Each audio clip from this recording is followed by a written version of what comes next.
sadari kitabmu gugur atau tuduh Alkitab palsu, mana yang kau pilih?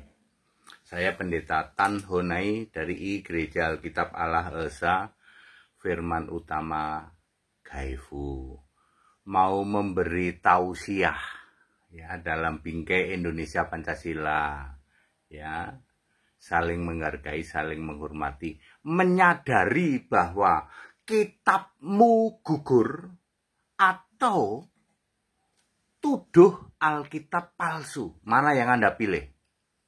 Para mukalaf selalu menuduh-nuduh gitu.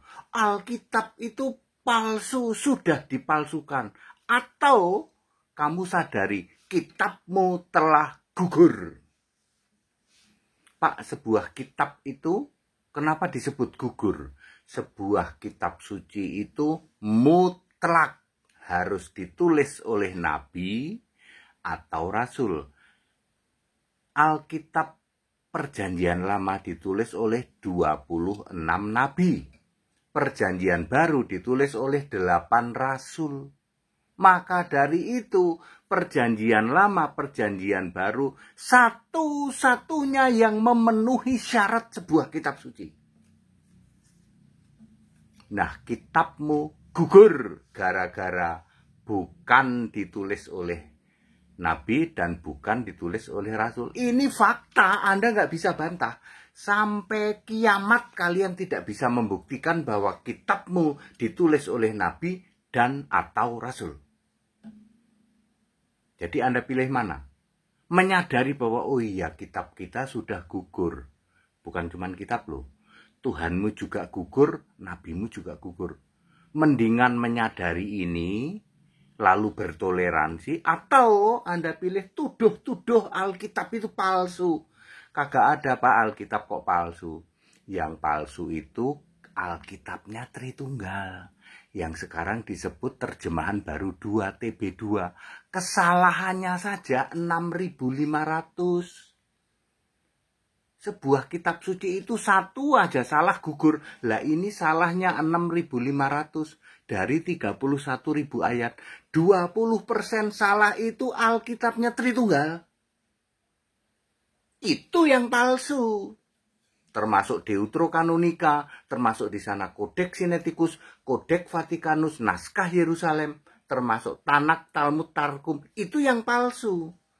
Kalau Alkitabnya orang Kristen, Perjanjian Lama, Perjanjian Baru, satu-satunya kitab suci, palsu dari mana? Semua rasul itu Kristen, tapi kalau Tritunggal, semua rasul itu santo. Orang Kristen itu menyembah Allah yang esa, tapi kalau santo menyembah Tritunggal. Makanya kitabnya Tritunggal dikarang oleh para santo ini, rasul juga bukan, itu rasul palsu itu. Kalau Paulus itu rasul, tapi kalau Santo Paulus rasul palsu. 2 Korintus 11 ayat 13. Ngerti? Jadi yang palsu itu ya Alkitabnya kelompok Tritunggal, yang menolak Yesus Kristus satu-satunya Tuhan Allah.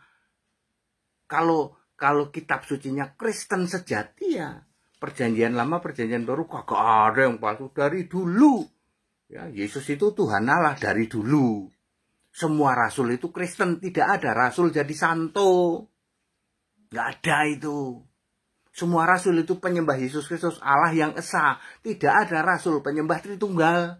Kalau santo penyembah Tritunggal, makanya para santo santa, santen itu penyembah ya Tritunggal. Itu bukan Kristen, Yang itu Alkitabnya palsu. Lah iya jelas palsu sana. Di era modern aja kesalahannya 6.500 kok. Jadi Anda pilih mana? Sadari dong, oh ya kitab kita gugur karena tidak ditulis oleh nabi dan rasul. Ya sudah, yuk toleransi, itu yang benar. Anda imani kitabmu, meskipun kitabmu gugur jadi kitab suci, imani saja. Daripada kamu tuduh-tuduh Alkitab palsu. Yang palsu itu ya Alkitabnya Tritunggal sana. Bukan Kristen ya enggak kok. Ya, seperti itu ya. Hanya Kristuslah yang bisa membuka pikiranmu, melenyapkan selubung, supaya tidak tumpul pikiranmu kan dibuka, untuk mengerti kitab suci, untuk mengerti kitab suci. Percaya kepada Kristus, dibaptis, Yesuslah satu-satunya Tuhan Allah, ditinggikan, dimuliakan namanya, dulu, sekarang, sampai selamanya. Jadi dalam bingkai Indonesia Pancasila, sebaiknya kita bertoleransi. Ya sudah, terima, sadari kitab kami gugur jadi kitab suci. Enggak usah nuduh-nuduh Alkitab palsu. Ya.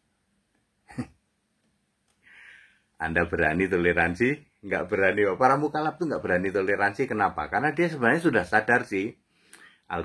Kitabnya gugur jadi kitab suci. Tuhan Allahnya juga gugur karena bukan roh. Tuhan Allah itu harus satu roh mahadir dan harus punya nama, gugur dia. Semua nabi rasul mutlak dipilih oleh Yesus gugur juga.